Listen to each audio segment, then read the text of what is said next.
I got tons of stuff. I got tons of stuff on my honey-do list. And maybe you do too. Well, one of those might involve making sure the birds are taken care of in the winter. And Barb Brebner is here. She's from For the Birds. And she's our bird expert. Yes. And we've talked a little bit about making sure that the birds are prepared for winter with the suet and things like that, the feed.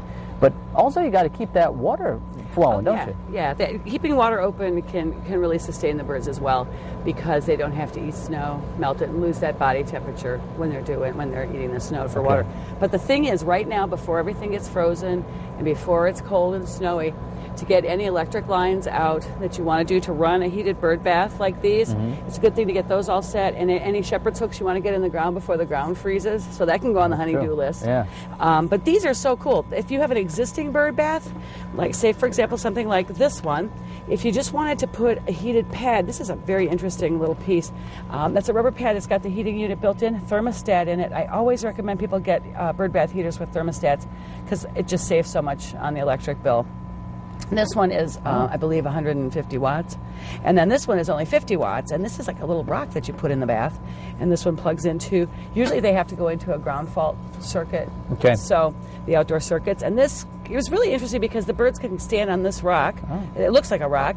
And they get an idea of the depth of the water, which makes it very easy. So those are two ways you can keep the water open. And generally when it gets really cold, like in this picture, it'll just keep the area around the heater open, so you're not actually making hot water. It's just keeping it warm enough to keep it open. This one is built in. Very interesting. This one's built in and insulated right inside the dish. And that's very simple and easy. Does that keep everything pretty much open?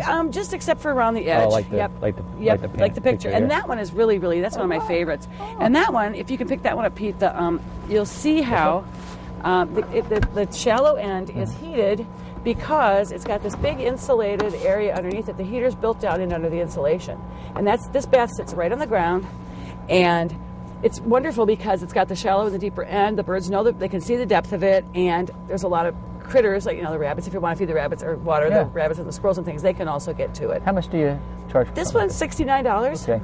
That's probably one of the more expensive ones. Yeah, you can always just get that thing. It just kind of depends on what you're going to do, but it's good to make sure you get those plugs in the cords and anything else that you need to get in before the ground freezes. Yeah, got to think about that on my honey-do list. Thanks, Barb. You're welcome.